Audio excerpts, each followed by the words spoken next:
arribem a parlar del sistema somatosensorial, és a dir, del que coneguem normalment com a tacte i també de la nocicepció.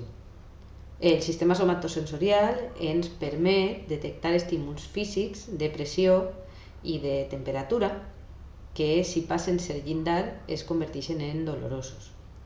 Des dels receptors que estan situats en la nostra pell o també en les nostres vísceres, la informació ascendeix per la mèdula espinal a través d'uns tractes que s'anomenen lemniscles, medial i espinal.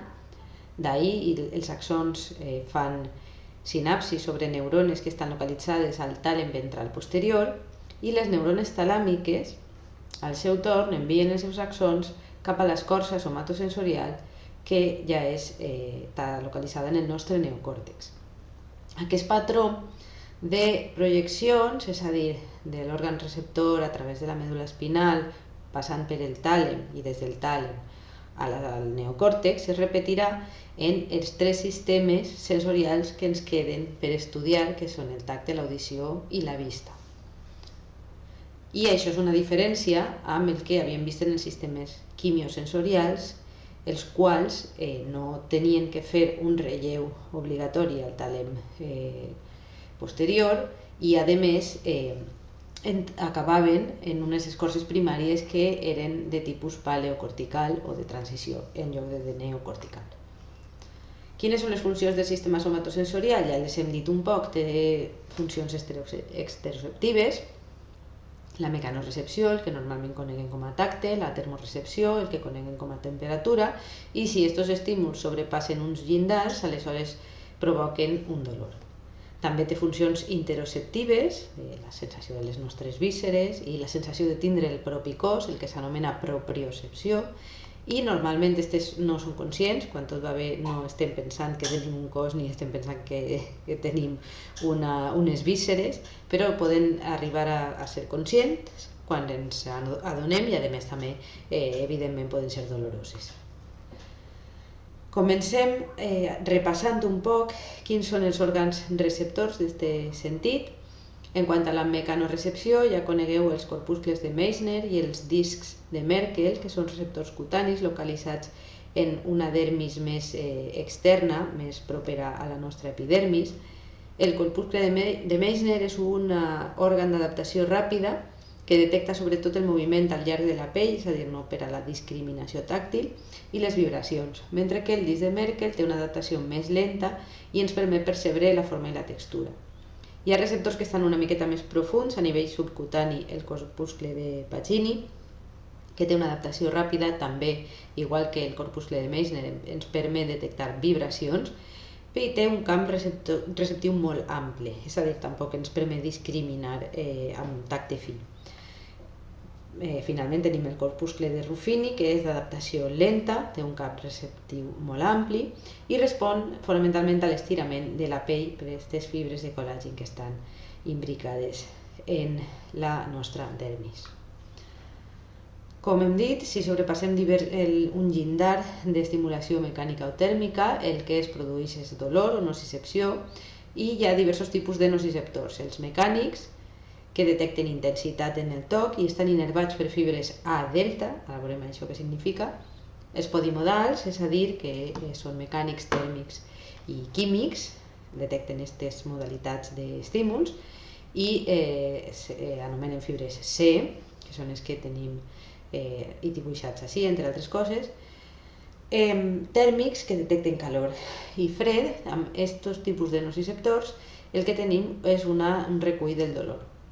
La intensitat del dolor, com tots sabeu, varia des que s'aplica l'estímul nociu, que el teniu així representat en aquest esquemeta com una calavera.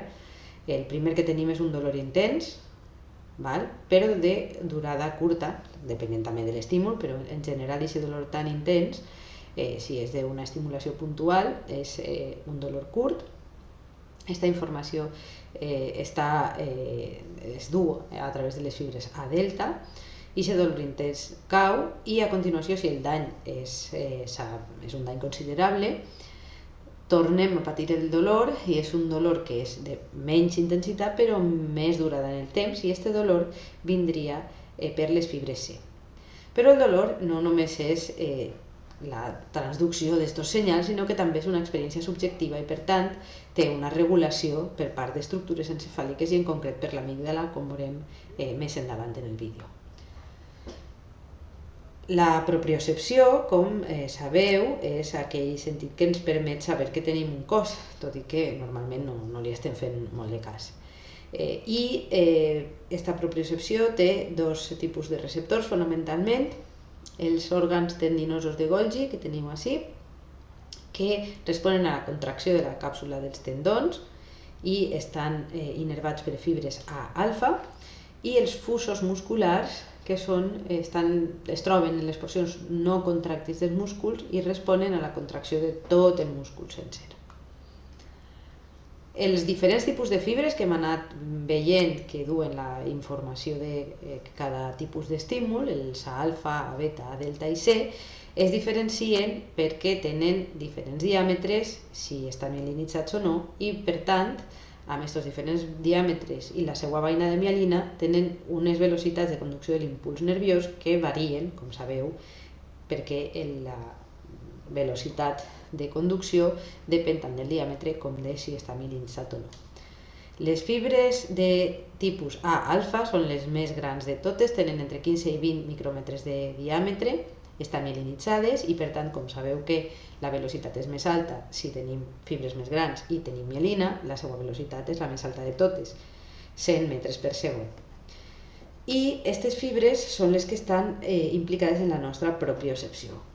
Les A-beta tenen un diàmetre més baix, més xicotet, tenen mielina i la seva velocitat és una miqueta menor que l'anterior perquè el seu diàmetre també és menor. I aquestes fibres són les que innerven els corpuscles de Pacini, Meissner i Merkel. Les A-delta tenen un diàmetre encara menor i tenen poca mielina, la qual cosa la seva velocitat també cau. Aquestes són les que estan implicades en la nocicepció. I per últim les C són les més xicotetes de totes, recordeu que són les terminals lliures, no estan mielinitzades i per tant la velocitat és més curta. Ara amb això ja podeu veure, si tornem enrere, perquè la resposta primerenca depèn de les A-delta i després de les C, perquè tenen una velocitat de conducció més lenta.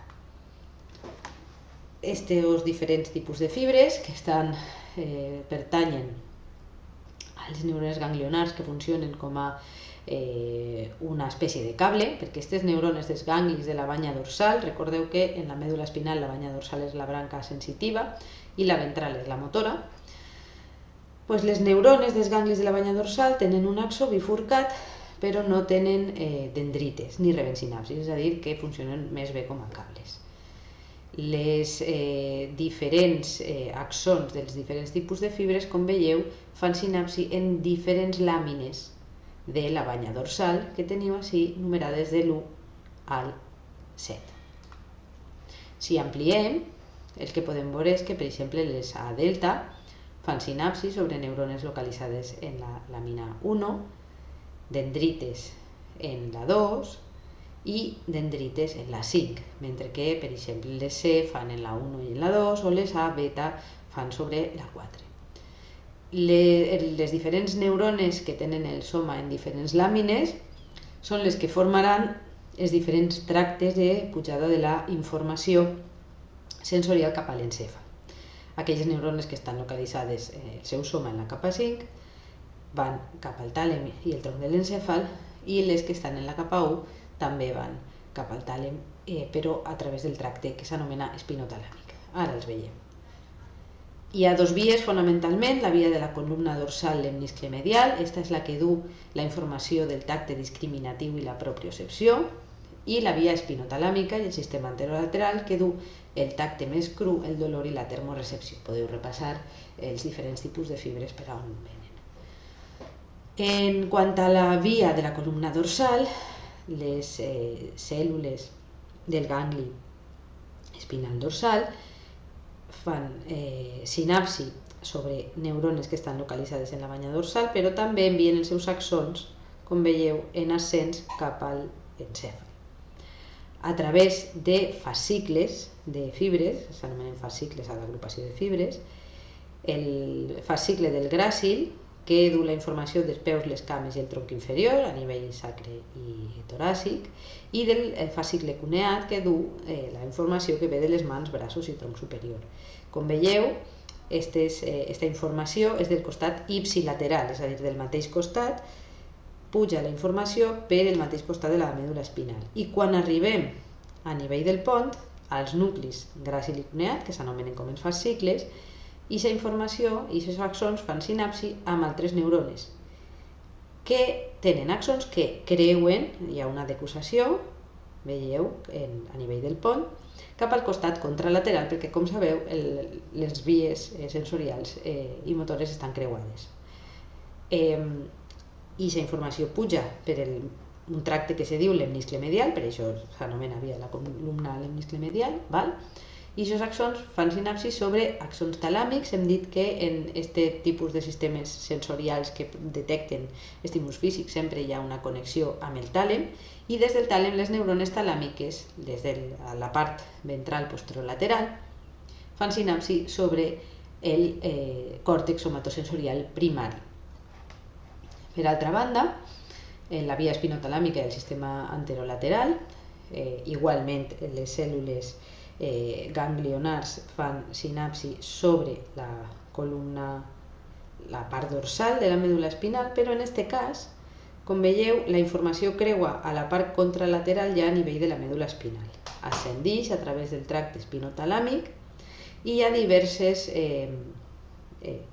sinapsis a nivell del pont i en el mesencèfal en l'àrea grisa periaqueductal. L'àrea grisa periaqueductal és una àrea important en el processar del dolor, i sobre aquesta àrea hi ha projeccions de l'amígdala, que entre altres coses es dedica a etiquetar amb un significat emocional les nostres vivències, en la qual cosa ahir és un punt prou important de control del dolor. Bé, aquestes neurones fan sinapsi també sobre el tàlem, esta vegada sobre els nuclis intralaminars, i aquestes neurones talàmiques fan sinapsi després sobre el còrtex somatosensorial secundari. Això en quant a la sensibilitat del nostre cos en general, però la sensibilitat de la cara, per a complicar un poc més, va per una altra banda, i va a través del nervi trigèmin, que és el nervi 5, un dels nervis cranials que ja vam estudiar.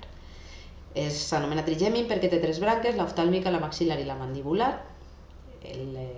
La neurona ganglionar és del mateix tipus, fa sinapsi sobre un nucli que s'anomena nucli principal sensorial del trigèmin, que està a nivell del pont, i també sobre el nucli espinal, i ahir fa sinapsi sobre unes neurones que envien els axons creuant a la banda contralateral cap a l'encèfal, novament cap a la banda ventral posteromedial del tàlem, i ahí també tenim neurones talàmiques que envien cap a l'escorça somatosensorial, esta vegada cap a la zona de la cara.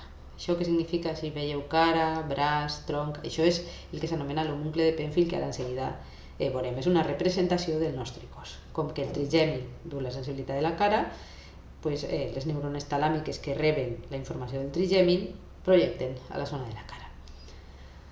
Aquestes vies que acabem de veure són les del tacte discriminatiu i la propriocepció, exactament igual que havíem vist per a la resta del cos, i per altra banda tenim la via del dolor i la temperatura, que funciona més o menys igual, el trigèmin, la neurona ganglionar, les sinapsis sobre els nuclis del tracte espinal, creuament a banda contralateral i tàlem intralaminar. Com hem comentat, en la nostra escorça somatosensorial primària el que hi ha és una representació del nostre cos, el que s'anomena l'homúncle de Penfield. L'escorça somatosensorial està just per darrere del solc central, que es veu en la pràctica 1, en la dissecció de l'encèfal del corder. Es troba sobre el lòbul parietal, que està separat del lòbul frontal per el solc central.